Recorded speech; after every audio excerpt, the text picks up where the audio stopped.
Entre linhas de Abandesma, parte 2, de Rodrigo Mendonça, no meu livro Abandesma.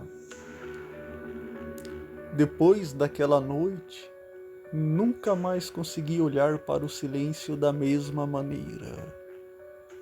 Há silêncios que repousam, outros observam, e eu começava a perceber que certos lugares da casa, certos corredores, certas portas entreabertas, certas frestas onde a luz não alcançava completamente, parecia acumular uma presença antiga, como se o escuro tivesse densidade própria. Não era imaginação. A imaginação ainda pertence ao homem. Aquilo parecia anterior ao homem. Passei então a notar algo estranho em mim mesmo.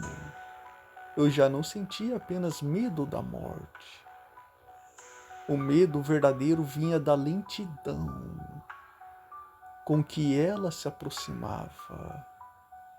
Porque o súbito ainda possui misericórdia. O gradual não. O gradual permite que a consciência acompanhe cada etapa da descida. E eu acompanhava. Às vezes, durante a madrugada, sentia minhas pernas estranhamente pesadas, como se algo invisível repousasse sobre elas. Recordei então dos relatos que ouvi anos atrás, pessoas à beira da morte, descrevendo uma presença escura, fúnebre, tétrica, soturna, lúgubre, que começava pelos pés, avançando devagar, subindo pelo corpo, como um frio consciente, não um frio térmico, mas espiritual. Um frio que parecia tocar não os ossos, mas aquilo que existe atrás deles. Comecei a compreender porque tantas dessas pessoas falavam da morte como sombra. A sombra não possui forma definida porque ela se adapta. Ela desliza, ela ocupa, ela cresce sobre aquilo que toca. Talvez por isso eu não conseguisse enxergar completamente aquela criatura que rastejava diante da minha imaginação. Eu via apenas fragmentos, uma curvatura úmida, uma extensão interminável, algo semelhante a uma lesma colossal, misturada a uma centopeia cujos anéis desapareciam dentro do próprio escuro. E quanto mais eu pensava nela, mais percebia que sua monstruosidade não estava em sua aparência, estava em sua calma, em sua leniência. Porque os animais ferozes atacam por fome ou instinto, mas aquela presença parecia mover-se com a serenidade de quem jamais encontrará resistência real.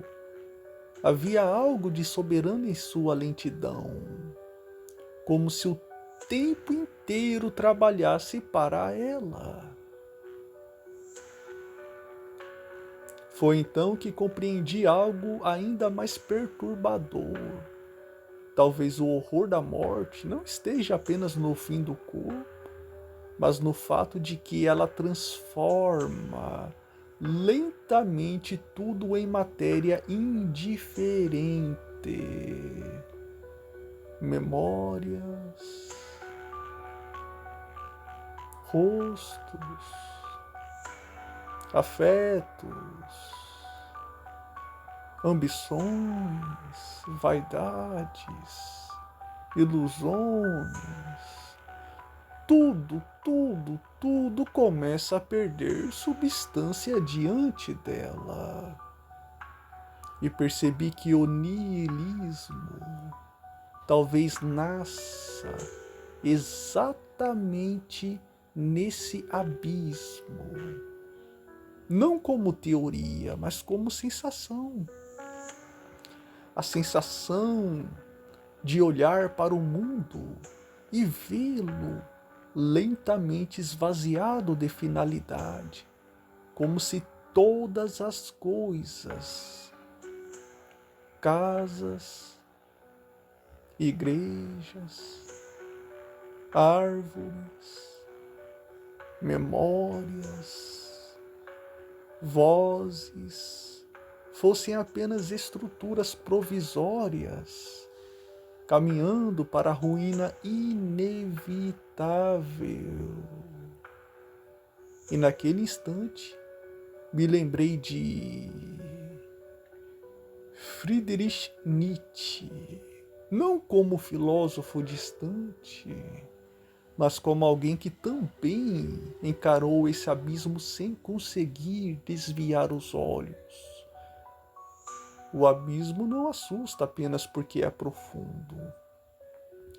Assusta porque, depois de certo tempo olhando para ele, começamos a perceber que ele olha de volta. E talvez o abandesma fosse exatamente isso. Não apenas a morte, mas a consciência da morte adquirindo forma.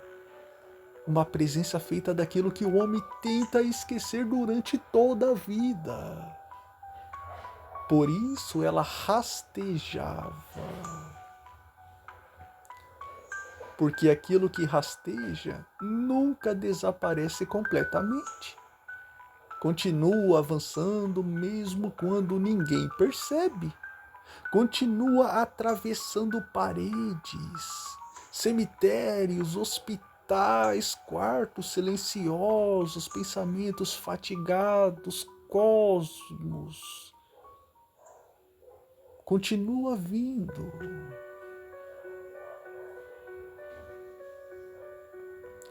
Naquela madrugada, aproximei-me da janela e observei o céu vazio. Não havia estrelas suficientes para aliviar aquela atra sensação. O universo inteiro parecia frio demais, distante demais. E pela primeira vez, senti algo quase impossível de descrever. A impressão de que a própria existência possuía cheiro de ferrugem. Então baixei os olhos lentamente e por um momento tive a nítida sensação de que alguma coisa longa e escura repousava imóvel junto ao pé da minha cama, esperando, sem pressa,